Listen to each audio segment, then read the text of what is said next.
Bismillahirrohmanirrohim. Assalamualaikum warahmatullahi wabarakatuh. Apa kabar anak-anak Umi semuanya? Umi harap kalian dalam keadaan sehat dan semangat di pertemuan kita pada hari ini. Nah, hari ini kita belajar mengenai subbab pertama di pelajaran IPA, yaitu mengenai sistem reproduksi pada manusia. Nah, mungkin sebelumnya kalian udah mendengar mengenai apa makna reproduksi sendiri bagi makhluk hidup. Reproduksi merupakan ciri-ciri yang pertama yang harus dimiliki oleh makhluk hidup. Reproduksi sendiri berarti yaitu re dan produksi. Produksi artinya membuat dan re artinya kembali. Artinya mencipta atau membuat kembali. Oke, langsung saja kita masuk ke bahasan kita. Apa tujuan pembelajaran kita dalam mempelajari sistem reproduksi pada manusia? Yang pertama, untuk agar kalian itu mensyukuri ciptaan Allah Subhanahu wa taala. Ya, Allah menciptakan makhluk hidup sebagai makhluk, salah satu dari makhluknya, yang ciri-cirinya yaitu reproduksi merupakan ciri pertama, yaitu memperbanyak diri.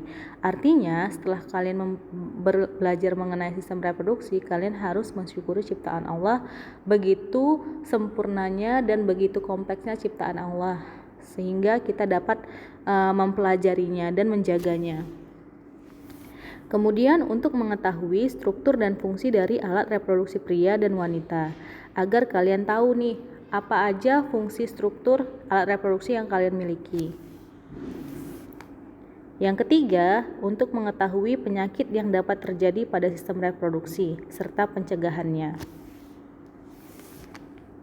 Yang keempat, agar kalian dapat menjaga kesehatan diri kalian sendiri dan sistem reproduksi yang ada pada diri kalian. Apa-apa aja nih yang bakal kita bahas di pertemuan kita kali ini, yaitu mengenai reproduksi sel, alat reproduksi pria, alat reproduksi wanita, proses fertilisasi, penyakit pada sistem reproduksi dan pencegahannya.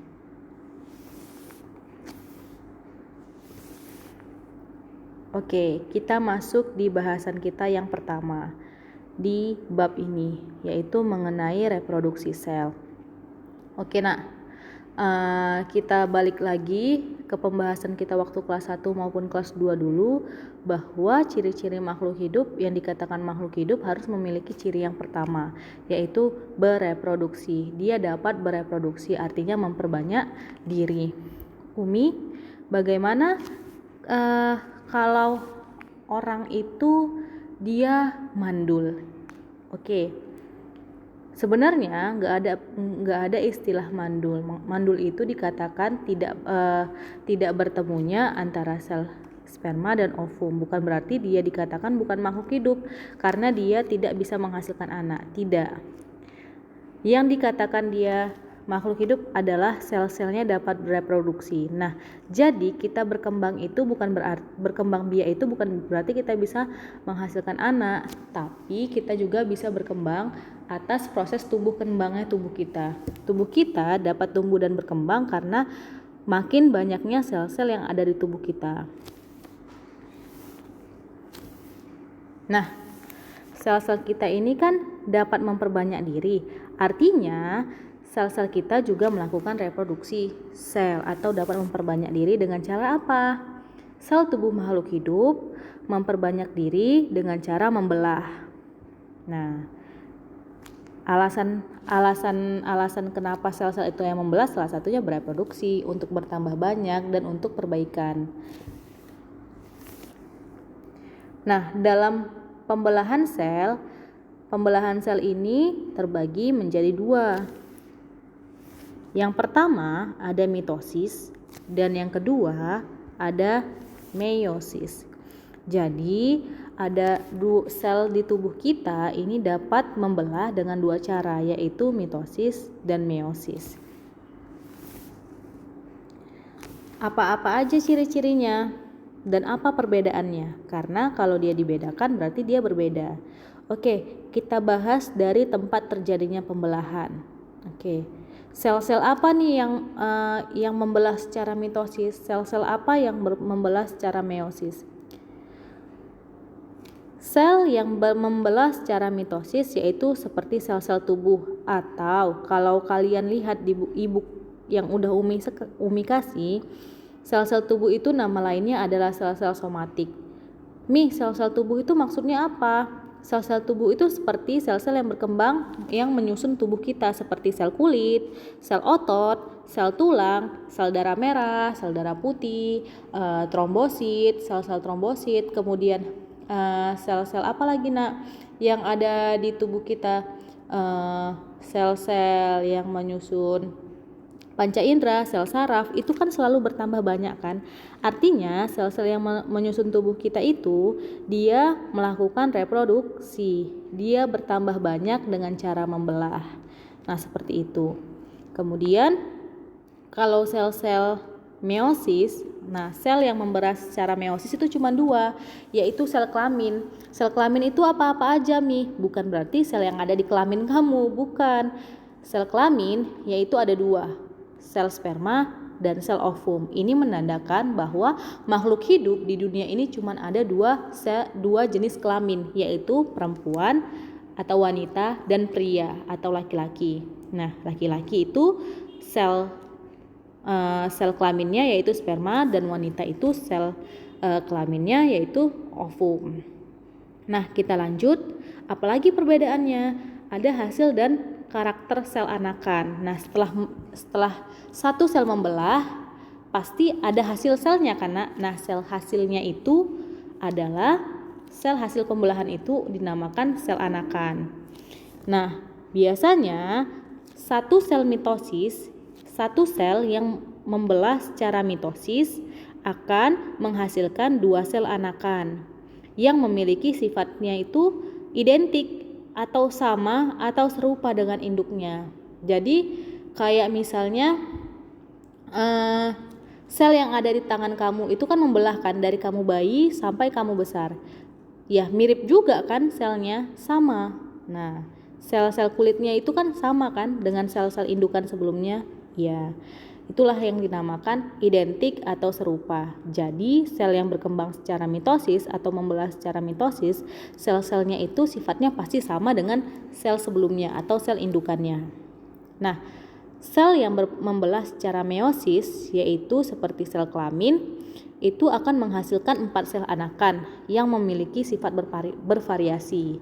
Nah, maka dari itu kayak misalnya ayah kamu dan ibu kamu, ya karena menghasilkan anak yang semuanya sifatnya berbeda-beda. Benar bukan? Kamu tidak mungkin sama dengan kakak kamu, tidak mungkin sama dengan adik kamu, tidak mungkin sama dengan sepupu kamu, ya kan? Atau adik-adik kamu yang lain, kalau sepupu jauh lah ya. Artinya sel sperma dari ayah dan ibu kamu itu kan sama tempat keluarnya, tapi berbeda, bervariasi hasilnya. Nah, itu dia. Nanti kita lihat di pembahasan selanjutnya. Kemudian, jumlah kromosom sel anakan. Nah, kromosom ini yang seperti yang kita tahu ada di dalam sel, ya kan? Di dalam mana? Di dalam inti sel. Jadi, kromosom ini adalah suatu materi dalam sel kita yang membawa sifat. Oke. For your information, kromosom di tubuh manusia jumlahnya ada 46. Jadi kromosom ini juga ada yang berpasangan, ada yang tidak berpasangan. Nah, ketika satu sel membelah secara mitosis, jumlah kromosom sel anakannya ini akan berjumlah sama dengan induknya atau 2N. Atau disebut dengan diploid. Kenapa diploid? Kan itu 2N ya, karena N itu dikatakan dengan kromosom, 2 kali kromosom. Nah, itu 2 kali jumlah kromosomnya gitu. Nah, jadi kalau kromosom manusia itu ada 46, 2 kali berapa yang hasilnya 46? 2 kali 23, artinya N-nya itu berjumlah 23 pasang, makanya itu disebut diploid. Diploid itu kan Di itu kan bahasa biologinya itu kan dua atau pasangan, makanya disebut dengan diploid. Sedangkan meiosis itu hasil sel anakannya itu N atau setengah dari kromosom, jumlah kromosom. Nah, misal kromosom manusia itu kan ada 46 ya karena. Nah, jadi setengahnya atau haploidnya itu berapa? Berarti 23. Bisa ya, nanti kalau kurang paham kita bahas lagi. Kemudian perbedaan yang keempat adalah tahapan pembelahannya.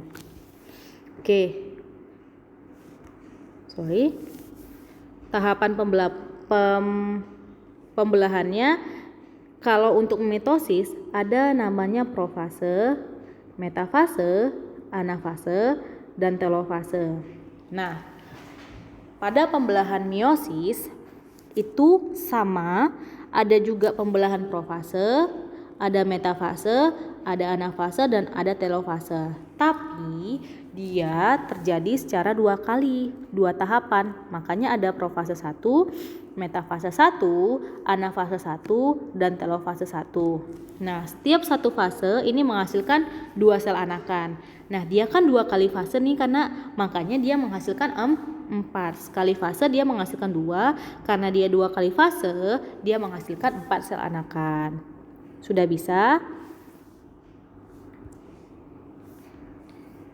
Oke, kita lanjut. Nah, gimana prosesnya Umi? Nah, di dalam ibu kamu juga ada gambar mengenai pembelahan mitosis dan meiosis. Nah, ini Umi bahas kembali. Oke, ini gambarnya dan tahapannya. Oke, di sini ada Umi sertakan promat.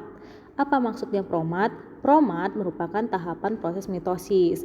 Artinya kenapa Umi singkat? Biar membuat kamu lebih hafal atau mudah ingat dengan tahapannya. Profase, pro artinya profase, M artinya metafase, A artinya anafase, dan T artinya telofase. Nah, jadi kamu tinggal ingat nih, kalau Umi tanya, tuliskan tahapan dari mitosis, langsung aja ingat promat, profase, M-nya metafase, anafase, dan telofase. Nah, interfase ini apa Mi? Interfase ini artinya sel tidak melakukan pembelahan, atau ketika sel dalam tidak melakukan pembelahan atau istirahat. Nah, kita bahas ya satu persatu. Ketika sel dalam keadaan istirahat, dia akan cenderung ketika sel kita ingin membelah. Nah, ini mitosis, ingat ya, sel tubuh. Berarti misalnya sel kulit kamu ini ingin berkembang menjadi lebih besar, menjadi lebih dewasa. Artinya kulit kamu juga nggak selebar waktu bayi kan? Kulit kamu akan bertambah banyak. Nah, bagaimana prosesnya? Nah, ini dia tahapannya. Oke, yang pertama lihat di sini nak. Nah, yang pertama ini sel dalam keadaan normal. Di dalam sel ada inti sel, ya kan? Ini sel, ada inti selnya. Inti selnya mana? Berarti yang bulat ini, yang lingkarannya biru muda. Bisa ya nak? Nah, di dalam inti sel ada apa? Ada Umi bilang kromosom. Nah, ini dia kromosom yang seperti rambut. Oke. Nah, kromosom yang bentuknya seperti rambut, untayan rambut, ini disebut kromatin. Bentuknya seperti benang atau seperti rambut. Oke. Nah, kamu kan dulu udah belajar nih mengenai organel sel. Organel sel apa yang berfungsi dalam pembelahan sel, yang bentuknya bintang? Organel apa nak? Mungkin kamu bisa diingat-ingat lagi, atau pasti ada yang jawab dalam hati nih. Ya benar, ini dia yang bentuk bintang itu, yang ini nak. Namanya adalah sentriol atau sentrosom. Ingat? Nah, jadi pada saat inilah dia berperan. Nah, kemudian sel itu kan mulai mau membelah, ya kan? Apa yang terjadi perbedaannya? Nah, Ini membran inti selnya ya, karena udah mulai memudar di sini, nggak ada lagi membran inti sel. Benar bukan? Mulai menghilang. Inilah yang terjadi pada fase profase. Membran inti mulai rusak menjadi bagian kecil. Nah, mulai rusak, dia mulai hilang. Nah, kemudian coba lihat lagi perbedaannya nih di sini di sentriolnya. Sentriolnya mengganda, nah mengganda. Nah, ada ini kan satu kan, ini ada satu, ada dua. Kemudian si sentriol ini dia bergerak ke kutub yang berlawanan, satu di atas, satu di bawah, benar? Dan si kromatin ini akan berubah bentuknya seperti ini, mengganda dia kan, ada berpasang-pasangan kan, seperti pita. Nah, inilah yang disebut dengan kromosom. Ketika udah memadat dan menebal seperti ini, inilah yang disebut kromosom. Nah, kemudian dia akan apa, Nak? Nah, kita lihat lagi ke fase berikutnya, ke fase metafase. Ingat, Nak, dalam bahasa biologi, meta berarti tengah. Meta artinya tengah. Nah, coba lihat si kromosomnya udah berjejer di bidang tengah. Bisa aja dia gini, bisa aja dia seperti ini, berjejer. Apa tanda-tanda metafase? Kromosom berjejer pada bidang tengah pembelahan. Berarti dia nanti membelah ke atas ataupun ke bawah. Kalau dia nanti di tengahnya di sini, berarti dia membelahnya secara ke kanan atau ke kiri. Bisa ya kamu lihat, Nak. Nah, ini garis putus-putus ini adalah benang. Nah, benang namanya benang kromatid. Nah, sudah, kenapa dia harus di tengah? Karena kan dia akan membelah, dia harus dibagi dua. Nah, seperti ini. Nah, kemudian masuk ke fase berikutnya, fase anafase, yaitu kromatid memisah ke arah kutub yang berbeda. Nah, udah mulai ditarik kan? Ini dia ditarik oleh si sentriol yang satu, ini juga ditarik oleh sentriol yang kedua. Satu ke atas, satu ke bawah. Nah, fase yang ini seperti ini gambarnya, yang mulai tertarik, ini namanya anafase, memisah ke arah kutub yang berbeda. Nah, kemudian barulah masuk ke fase yang terakhir, yaitu si telofase. Ingat aja, telofase berarti T terakhir. Artinya, nah, tengok nih udah berpisah dia, udah memisah. Nah, si inti selnya, coba lihat, telofase mulai memisah dan mulai terbentuk sel anakan baru. Nah, dia membentuk sel anakan baru karena tengok inti selnya, membran inti selnya mulai terbentuk lagi. Nah, kemudian sentriol akan memisah ke arah kutub yang berbeda, jadi satu sel anakan memiliki satu sentriol lagi. Nah, seperti itu. Jadi tetap kan masing-masing satu sentriolnya, dan kromosomnya juga masih tetap 2.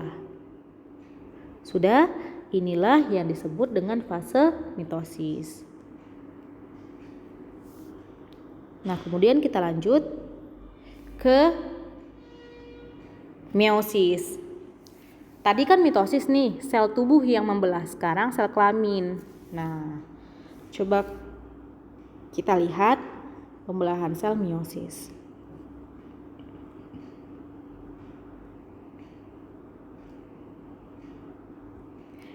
Nah, seperti yang udah Umi jelaskan tadi, bahwa meiosis ini terjadi 2 kali fase yang tahapannya sebenarnya sama.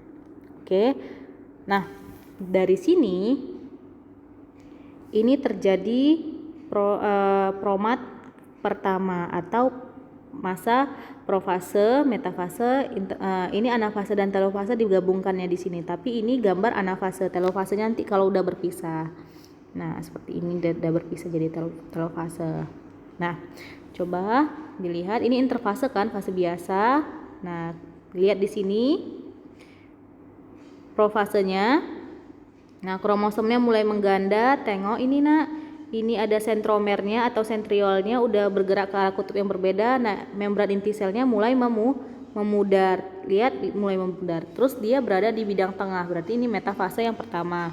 Nah, kemudian mulai memisah di anafase dan ini dia gambarnya digabungnya sekalian telofase. Nah, inilah hasilnya dua sel anakan. Nah, dua sel anakan ini kemudian membelah lagi kan, langsung masuk ke kromat kedua. Nah, dia akan membelah lagi. Nah, dia akan mengalami profase lagi. Kemudian ini fase apa nak? Metafase kalau dari tengah-tengah gini kan. Cuman dia di tengah-tengah udah mau memisah. Berarti ini anafase kromat kedua. Nah, inilah jadi ada 4 sel anakan. Masing-masing yang udah terbelah menjadi 2 ini, kemudian dia membelah lagi menjadi ini. Jadi 2. Jadi semua hasilnya adalah 4. Bisa ya nak? Coba dilihat dari gambarnya nak, dari warnanya. Ini hijau, ini biru, ini kuning merah, ini kuning merah cenderung kuning, ini kuning merah cenderung merah. Artinya sifatnya ini semuanya berbeda. Inilah tahapan dari fase meiosis. Nah, pembahasan selanjutnya kita diskusikan di bahasan kita di Zoom atau di grup WhatsApp. Oke nak, terima kasih. Wassalamualaikum warahmatullahi wabarakatuh.